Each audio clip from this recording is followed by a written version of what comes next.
All right, so basically these are going to be the main tools you're going to use. You're going to use a Phillips screwdriver, pretty much to take everything apart. You're going to use a pick tool for here in a moment when I show you how to take your kick pedal apart. And on a couple of the different sets, depending on which kick pedal you have, you may need a small flat screwdriver, a butter knife, a kitchen knife will work, I guess. But a small flat screwdriver, you have less chance of hurting yourself. So let's get back to the controller. So what you're going to start with is something like this. You're going to have a full-on set. It's not going to be disassembled well until you break it. That was convenient. Once you actually start taking your pads off and everything, you're going to end up with something that basically looks like this, with your controller still mounted to it. It's all going to be one big part. Turn it over, you've got these 6 screws to take out. This back will come off, and it's going to allow you to get to these. And these 2 screws you're going to need to take out. These 4 screws you're going to need to take out and salvage this piece. This is how you're going to mount the 2 pieces together to be able to mount them later.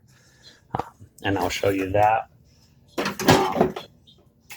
Once you actually dissect this thing, you're going to get inside. Now be careful because a couple of these wires are pretty short.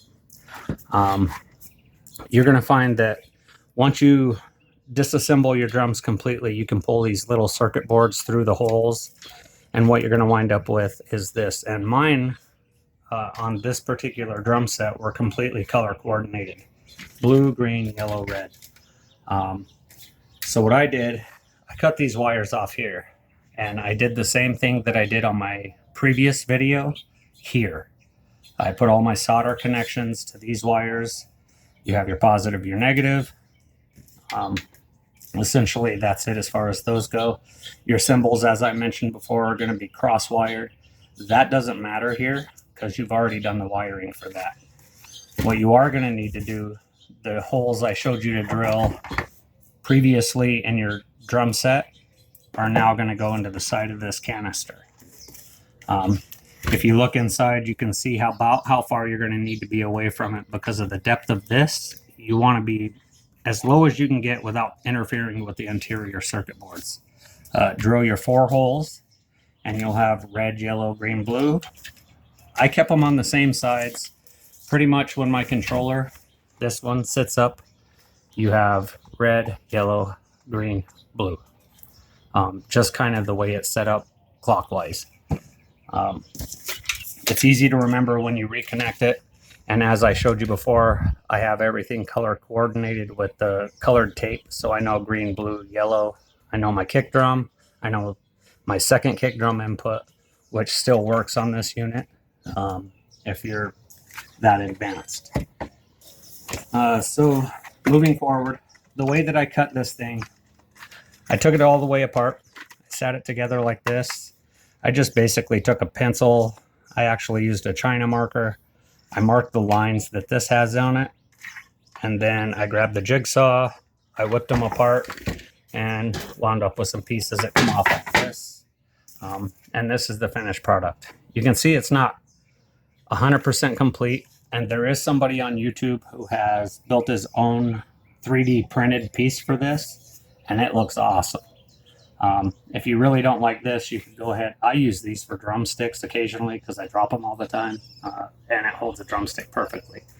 Other than that, it's a little bit ugly, but once you have it mounted, again, I showed you through the battery compartment.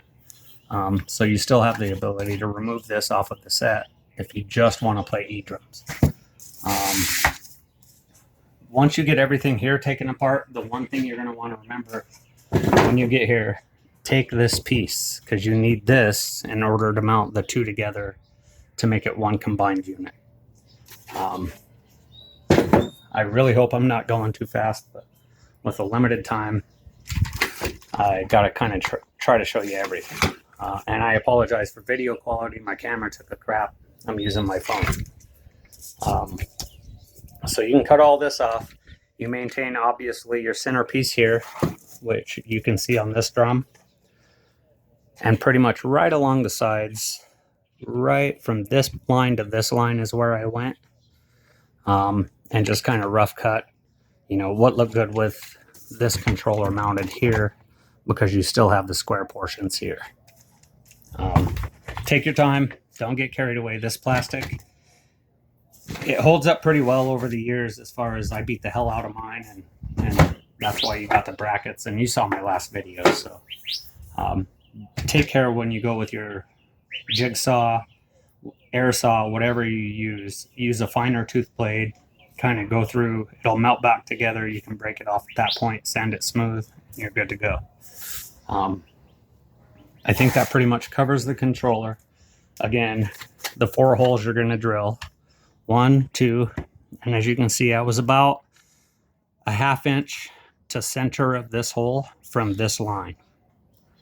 And I don't quite recall, but I think it's a 9/16 or something like that hole for my particular adapters. Yours may be different.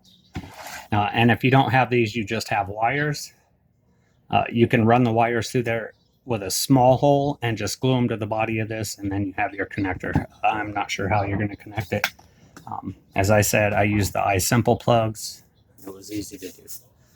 So moving on, we've got our kick pedal here. Now, there are probably about 5 different versions of this kick pedal, both from Mad Catz and PDP. This one's nice and easy. You've got 2 screws to get to your main control pickup. You want to take those 2 out. This one is really easy to see the screws. They're quite obvious. My other drum set, however, the screws are hidden under these rubber pieces here. So that's what the small flat screwdriver is for. You reach in there and you just pry that sucker until it finally pops out. And you've got a screw here, a screw here, a screw here, and a screw here. Which, the one that I first took apart, you can see where I just broke them off because I didn't know. But the screws are located here, here, here, and here. You can see these 2 if you look closely. I don't know if my camera's picking it up, but that's where they are on this set. This set, there's just 2 screws. They're here. What you have underneath is your main pickup. It comes right out. It's a nice little easy setup. Some of them look like this. This is kind of my favorite one. There's another one that has 2 really thin wires that you got to be really careful. And that actually is the piece that I'm using on my current drum set. Now, to get your kick pedal off, sometimes you look at this thing going, what in the hell? It looks impossible. That's where your pick tool comes in. Just put it there, give it a good smack. It's going to push this pin out of the way. At that point, you can push your pedal up, push down on the spring, push forward, and your pedal comes right off. Now you're going to want to remove 4 screws. I broke 2 of them conveniently on this, so I only have to take out 2. And underneath here, on this particular one, is a really tiny magnet. See how it's holding that screw? It's a strong little magnet, because it doesn't even have to be close. But it's in this little hole. Now, the set that I used for my personal kick drum had a central piece here, and this was mounted. It was a little bit wider magnet, but a little bit thinner. And let me show you that. That's going to be located right under here. And I just took tape, and the type of tape I use, let me show you that real fast, is 3M friction tape. I got this at Home Depot for about $3.50. Not sure why they call it friction tape. In my day, friction tape is what you put on your skateboard, but that's what they call it. It's highly sticky, but it doesn't leave a mess when you take it off. So if you have to move it around, it comes off with no mess. Now what I did, you'll find on your Elisa's kit, right under here, there's a little metal nipple. Come to this side. Which is why my magnet sits at an angle. I found sitting at an angle, if I did that, right up against that metal nipple and right up against the base of the pedal here. Let's see if I can get that up a little bit so you can see. It's sitting at about a 45-degree angle. To make sure it doesn't move, I wrapped it nice and securely with the friction tape. It's a little bit hokey, but I'm telling you, you're going to want to do this because occasionally, through kicking the heck out of this thing, you are going to wind up with a little bit of movement. I haven't had to readjust my magnet, not even once. However, my pickup, which you can see here, I went ahead and put tape around all the contacts so there's no chance of it shorting against the base of this thing. So what I do, I push it right up against that adjustment that locks this thing down to your normal bass drum. And I take a piece of tape and just stick it right over the top of that thing. I get it mounted to the drum first, locate my sensor pretty much center, and just tape it down. Now this is going to take a little bit of adjustment for you. You might find that your sensor works better a little bit higher. So in that case, I would push it up, make sure that tape touches the tape on, or the base of the drum on both sides so it can't move, and then wrap it around this thing. One will normally do it sufficiently because a little bit of movement in this thing's not going to hurt, and you can see through the movement of the pedal, it's not even affecting it. The main thing I would suggest, definitely adjust your tension spring. Down here, it's going to increase the tension if you push it down and tighten it up a little bit.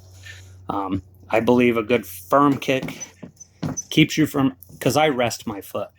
Most drummers normally do. So when you rest your foot and you go to lift it just a little bit for an accidental note, and you don't want to touch it, you just don't have to push it back down, and it's not going to give you a false hit. So you're not going to end up with double taps. You're not going to end up with overhits. It's so far as I can find, and again, I'm not really that great. It's pretty reliable. I do use an extension off of this because I don't want it pulling on my piece. So I added a 36-inch 3.5 female to 3.5 male extension, and I'm not having any problems through added resistance. And as far as getting you going, I think that's about it. I know this went really fast. I apologize. I'm kind of limited on how much time I can put on my phone, I think. So if there are any questions, hit me up in the comments. I really try to pay attention to them. I'll catch you at least within 24 hours, probably very much sooner. And just let me know. And good luck. I think you guys can handle this. If you got my drum kit to work, there's not going to be any problem with this. So good luck, and thanks again for watching my video. And for you subscribers out there, I'll do what I can to make it even better.